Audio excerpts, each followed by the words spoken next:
سلامونه ګرانو لیدونکو، د نن ورځې تازه او مهمو خبرونو ته ښه راغلئ. ډېری خلک پوښتنه کوي چې آیا طالبان له ټرمپ څخه ویره لري؟ په دې اړه باندې به نن تاسو ته لنډ معلومات درکو.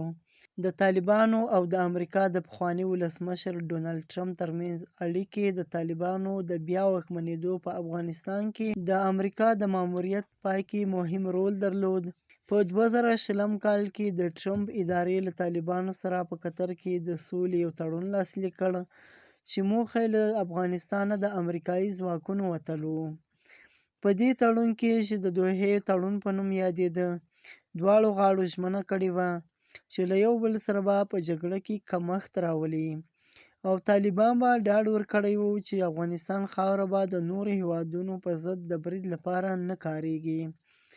که څه هم طالبانو له ټرمپ سره په خپلو خبرو کې یو څه باور درلود، مګر دوی د هر ولسمشر د امریکا د سیاست تغییراتو او احتمالي بدلونونو له امله تل محتاط پاتې شوي دي. داسې ښکاري چې طالبان له ټرمپ څخه داسې ځانګړې ویره نه لري، بلکې د امریکا د هر راتلونکي سیاست په اړه، که هغه د ټرمپ له لوري وي او یا بل کوم ولسمشر، یو څه احتیاط کوي. نو معلومه خبره ده چې په افغانستان کې د طالبانو حکومت له ټرمپ څخه ویره لري.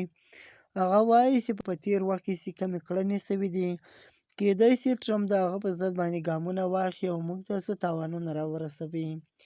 نو دغه و د طالبانو او د ټرمپ په اړه باندې لنډ معلومات.